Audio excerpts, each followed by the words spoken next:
নমস্কার বন্ধুরা, healthy food জোনে আপনাদেরকে স্বাগত জানাচ্ছি। আশা করি তোমরা সকলেই ভালো আছো। আজকে আমি রবিবারের দুপুরে লাঞ্চ নিয়ে এসে হাজির হয়েছি তোমাদের সামনে। তো আজকের লাঞ্চে আমার 2-3 রকমের মেনু আছে। ইলিশ মাছ আছে, ইলিশ মাছের মাথা দিয়ে আছে, আর একটা ফজলি আম, মালদার বিখ্যাত এই ফজলি আমের ভাজা টক আছে। তো প্রথমে আমি 4 পিস ইলিশ মাছ নিয়ে নিয়েছি আর মাথা দুটো নিয়ে নিয়েছি। তো কড়াই বসিয়ে দিয়েছি উনুনে, গ্যাসে সর্ষের তেল দিয়ে দিলাম। প্রথমে মাথাটা ভেজে নেব, মাথার টুকরো দুটো ভেজে নেব, ভেজে তুলে রেখে দিলাম। এদিকে আমি 4 চামচ সর্ষে নিয়ে ওর মধ্যে লবণ দিয়ে মিক্সিং জারে গুঁড়ো করে নিলাম। প্রথমে গুঁড়ো করে রেখে দিলাম। এইবার আমি বসাবো মাছটা বসাবো। তো এর মধ্যে আমি কালো জিরা, কাঁচা লঙ্কা ফোড়ন দিয়ে দিলাম। মাছ ভাজা তেলটা কিন্তু আমি ঢেলে রেখে দিয়েছি। এবার আমি মাছগুলো স্লাইড কিন্তু হালকা উলট পালট করে ভেজে নেব। ভেজে এর উপরে কিন্তু আমার পেস্ট করে রাখা সর্ষেটা আমি দিয়ে দেবো চাকুনিতে ছেঁকে। এই কালো সর্ষে দিয়ে করব। কালো সর্ষের স্বাদটা ইলিশ মাছের সঙ্গে খুবই ভালো লাগে। আর এই ইলিশ মাছটা পদ্মার ইলিশ, খুব সুন্দর একটা সেন্ট বেরিয়েছে। মাথাটা ভাজতে গিয়ে বোঝা যাচ্ছে। তার মধ্যে মিক্সিং জারটা ধুয়ে, সর্ষেগুলো ধুয়ে আমি জল দিয়ে দিলাম। এবার দিয়ে দিলাম অল্প পরিমাণে লবণ আর অল্প পরিমাণে হলুদ। লবণ হলুদ যেহেতু একবার মাছে দেওয়া আছে, সেই জন্য লবণ হলুদটা আমি কিন্তু একটু কম করে দিয়েছি, পরে দেখে নিয়ে দেবো। আর সর্ষের মধ্যে একটু টমেটো দেওয়া ছিল। আমার এটা 10-15 মিনিটের মধ্যেই হয়ে গেছে। এবার মাছটা নামিয়ে নিয়ে কাঁচা লঙ্কা দিয়ে গার্নিশ করে হয়ে গেলে আমার একটু ঝোল ঝোল রেখেছি, একদম শুকনো করিনি।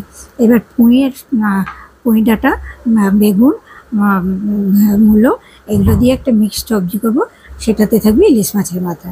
বসিয়ে দিলাম আমি কড়াই দিয়ে দিলাম কাঁচা লঙ্কা ফোড়ন, 5 ফোড়ন দিয়ে আমি এবারে প্রথমে সবজিগুলো ছেড়ে দেব।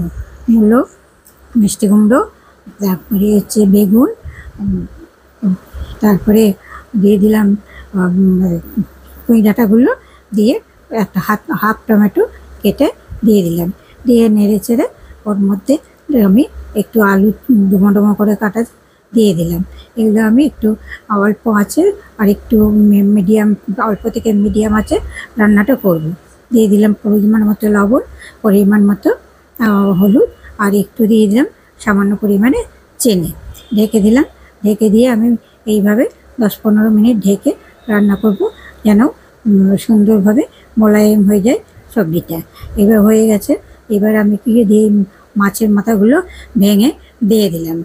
দিয়ে এর উপরে আমি দিয়ে দিলাম মাছের মাথাগুলো দিয়ে নেড়ে ছেড়ে এবার আমি বেটে রাখা সর্ষে বাটা দিয়ে দেবো। আমি শুধু একরকম সর্ষেই ব্যবহার করছি, পোস্ত দিইনি, তার মধ্যে একটু টমেটো দেওয়া ছিল। তাই হয়ে গেল আমার। দেখুন, মাছের মাথা দিয়ে উপর থেকে কাঁচা লঙ্কা দিয়ে আমি নামিয়ে নিচ্ছি। আবার খুব সুন্দর টেস্ট খেতে হবে, মানে সেটা বলে বোঝা যাবে। আর পুঁই ডাঁটার তরকারিকে এমনিই ভালো লাগে, তার সঙ্গে ইলিশ মাছের মাথা, তাতে খাওয়াটা আরোই জমে যাবে।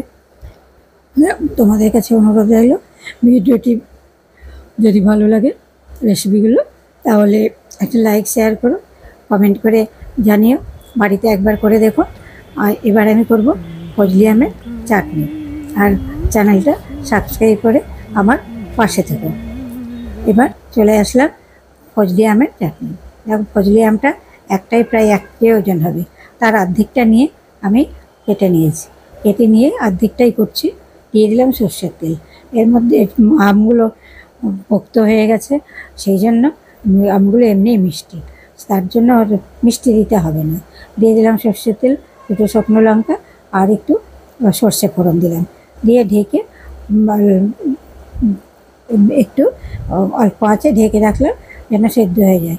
দিয়ে দিলাম লবণ স্বাদ মতো, দিয়ে দিলাম হলুদ, আর কিছু দেবো না। এইবার নেড়ে চেড়ে ঢেকে দেবো। তারপরে আর একবার দেখবো, আমগুলো একটু ভাজা ভাজা হয়ে গেলে সামান্য পরিমাণে জল দিয়ে ঢেকে দেবো। এদিকে আমার ভাত বসিয়ে দিয়েছি। ওদিকে ভাত আমার প্রায় হয়ে এসছে। জল দিয়ে দিলাম, ঢেকে দিলাম। 10-15 মিনিটের মধ্যেই আমার এই আমগুলো মোটামুটি শুকিয়ে আসবে। কোনো মিষ্টি বা কোনো কিছু ব্যবহার করব না, সুন্দর লাগবে খেতে। এটা হলো পোক্ত ফজলি আমের আম ভাজা। নমস্কার, ভিডিওটি